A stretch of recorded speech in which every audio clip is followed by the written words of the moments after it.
Alors après avoir vu comment manipuler des inégalités ou des équations avec des exponentielles, on va voir quelques règles de calcul sur l'exponentielle. Donc une première règle de calcul, c'est l'effet de l'exponentielle sur une somme. Une exponentielle, entre guillemets, transforme une somme en produit d'exponentielle. Donc par exemple, exponentielle 0,5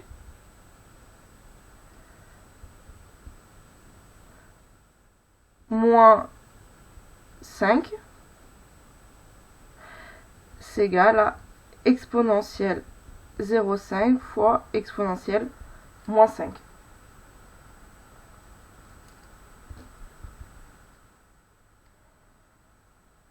L'exemple 12 nous pose la question: pourquoi est-ce qu'on a cette égalité ici? Donc, d'après la propriété 11,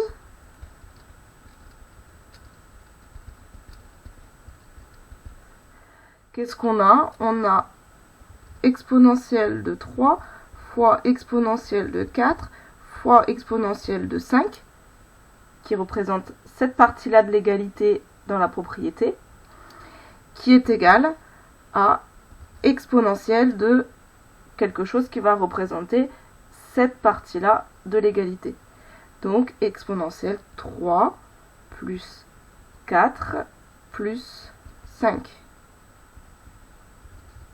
Si je fais le calcul 3 plus 4 plus 5, j'obtiens 5 plus 4, 9, plus 3, 12.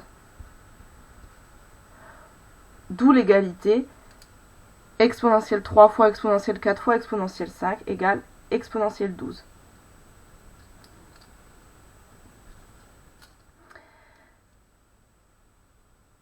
Une autre propriété sur les calculs avec les exponentielles concerne les divisions. Alors, je vous rappelle que l'exponentielle, on l'a déjà vu dans le cadre des nombres complexes, et on avait vu que les nombres complexes avaient, sous forme exponentielle, avaient des règles de calcul qui correspondaient tout à fait à celles des puissances. Et c'est d'ailleurs pour ça, je vous rappelle, qu'on notait exponentielle et on met en exposant ce qu'on a à mettre. Donc là, c'est exactement la même chose. Une des propriétés, c'est que quand on écrit exponentielle moins un nombre réel, c'est pareil que d'écrire 1 sur exponentielle exposant ce nombre réel. Donc par exemple, tout à l'heure, quand j'écrivais exponentielle moins 5, c'est pareil que de dire l'inverse d'exponentielle 5.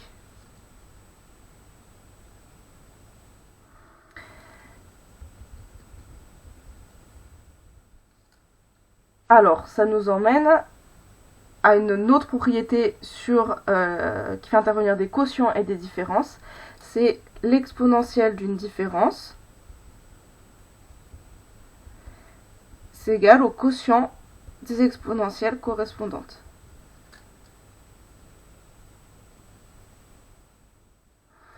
Si on répète cette propriété plusieurs fois, comme on l'avait fait avec le logarithme, rappelez-vous, on va pouvoir travailler sur des puissances d'exponentielles. Donc, par exemple, si je veux mettre exponentielle 0,5 à la puissance 3, je vais pouvoir écrire que c'est exponentielle 3 fois 0,5. Autrement dit, si je fais le calcul, exponentielle puissance exponentielle 1,5.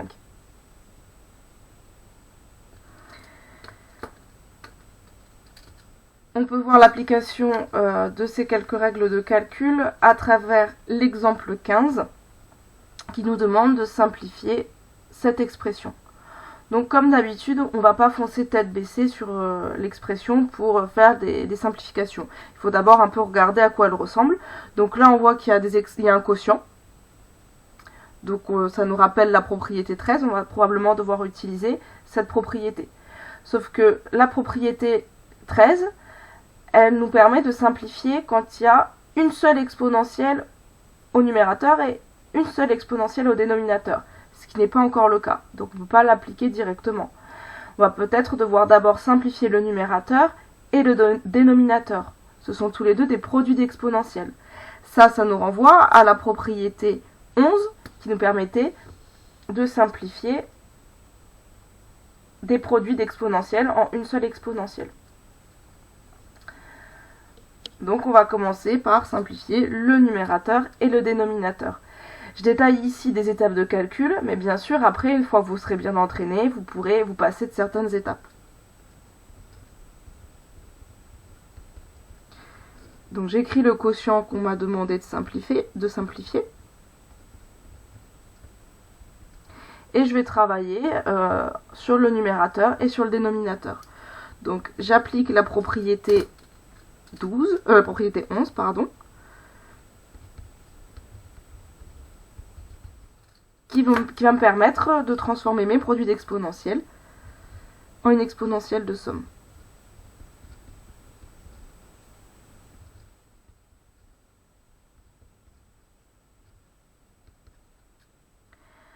Je fais ensuite le calcul de ce qu'il y a dans les exponentielles. 4 plus moins 5, c'est 4 moins 5, ça fait exponentielle moins 1 au final. Moins 9 plus 6, ça fait exponentielle moins 3 pour le résultat donné par le dénominateur. Je me retrouve dans une situation où j'ai bien une exponentielle au numérateur, une exponentielle au dénominateur. Je vais donc pouvoir faire appel à la propriété 13 pour simplifier ce quotient. La propriété nous indique que ce quotient est égal à exponentielle moins 1 moins 3. Ce qui nous donne exponentielle moins 1 plus 3. Autrement dit, exponentielle 2. Alors, est-ce que le calcul est simplifié? Oui. On ne peut pas le simplifier davantage. Vous avez vu, déjà on n'a plus qu'une seule exponentielle. Et si on tape à la calculatrice exponentielle de 2, on va avoir une valeur approchée. Et cette valeur approchée, d'ailleurs, va nous permettre de vérifier notre calcul. Je tape à la calculatrice exponentielle 2. Sur ma calculatrice Casio, l'exponentielle est accessible avec Shift et la touche LN. Je tape exponentielle 2 et je vois 7,389 et d'autres nombres ensuite. Je vais regarder si je ne me suis pas trompée dans mon calcul en tapant ce que j'avais au départ. Donc j'avais exponentielle puissance 4 fois exponentielle puissance moins 5 divisé par exponentielle moins 9 fois exponentielle 6.